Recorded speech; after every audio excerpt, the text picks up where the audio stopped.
اگر کوئی آدمی اپنی ٹی شرٹ پر اسلامی تعلیمات اجاگر کرنے کے لیے یہ لکھ لیتا ہے ریڈ قرآن، یا یہ لکھ لیتا ہے اسمائل اٹ از سنہ، یا یہ لکھتا ہے کہ خوش رہیں،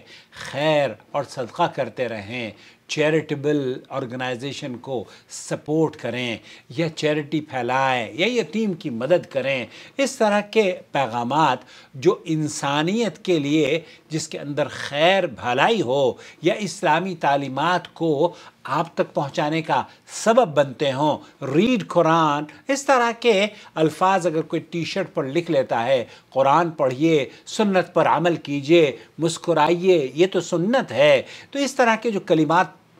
اپنی ٹی شرٹ پر لگا کر نماز میں داخل ہوتا ہے، اہل علم کا موقف یہ ہے کہ ہم نے اس سلسلے میں علماء کا موقف یہ ہے کہ کوئی بھی حکم اس پر لاگو نہیں کیا جائے گا۔ یہ ایک ایسا پیغام ہے جس کے چھپنے سے آپ کی نماز پر کوئی اثر نہیں پڑتا۔ آپ کو جو بات ذہن نشین کرنی چاہیے کہ ایسی ٹی شرٹس نہیں پہننی چاہیے جس پر فحش باتیں لکھی ہوں یا اللہ رب العالمین کا نام لکھا ہو، کیونکہ بعض مرتبہ اس طرح کی ٹی شرٹ سے آپ ایسے امور سے گزرتے ہیں، پیشاب پخانے سے گزرتے ہیں، تو اس طرح کی چیزوں سے اللہ عز و جل کے نام کو بچانا چاہیے تاکہ آپ وہاں اس نام کو اللہ رب العالمین کے نام مبارک کو نہ لے کر جائیں۔ البتہ کوئی بھی رائٹنگ جس رائٹنگ میں لوگوں کے لیے ایک خیر کا پیغام ہے، اسے اپنے ٹی شرٹ پر لکھوا لینے سے یہ اچھے اخلاق کی نمائندگی کرنے والے شخص کے ساتھ انشاءاللہ تعالی اس کی نماز پر کوئی اثر نہیں پڑتا۔ البتہ بہتر یہ ہے کہ آپ کچھ بھی نہ لکھوائیں۔ کیونکہ آپ کی اس تحریر سے جب آپ مسجد میں جائیں گے تو ممکن ہے کسی کی نماز میں یہ خلل کا سبب بن جائے۔ البتہ اگر کوئی لکھ کر پڑھتا ہے یا نماز میں داخل ہوتا ہے تو اس کی نماز بالکل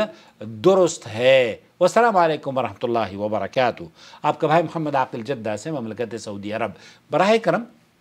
ہمارے چینل کو سبسکرائب کر لیجئے، اور اگر آپ ہم فیس بک پر دیکھ رہے ہیں تو اسٹار سے اس چینل کو سپورٹ کیجئے تاکہ ہم اور آپ اللہ کے دین کی نشر و اشاعت کا حصہ بن سکیں۔ وَأَتِمُّوا الْحَجَّ وَالْعُمْرَةَ لِلَّهِ فَإِنْ أُحْصِرْتُمْ فَمَا اسْتَيْسَرَ مِنَ الْهَدْيِ وَلَا تَحْلِقُوا رُؤُوسَكُمْ حَتَّى يَبْلُغَ الْهَدْيُ مَحِلَّهُ فَمَنْ كَانَ مِنْكُمْ مَرِيضًا أَوْ بِهِ أَذًى مِنْ رَأْسِهِ فَفِدْيَةٌ مِنْ صِيَامٍ أَوْ صَدَقَةٍ أَوْ نُسُكٍ فَإِذَا أَمِنْتُمْ فَمَنْ تَمَتَّعَ بِالْعُمْرَةِ إِلَى الْحَجِّ فَمَا اسْتَيْسَرَ مِنَ الْهَدْيِ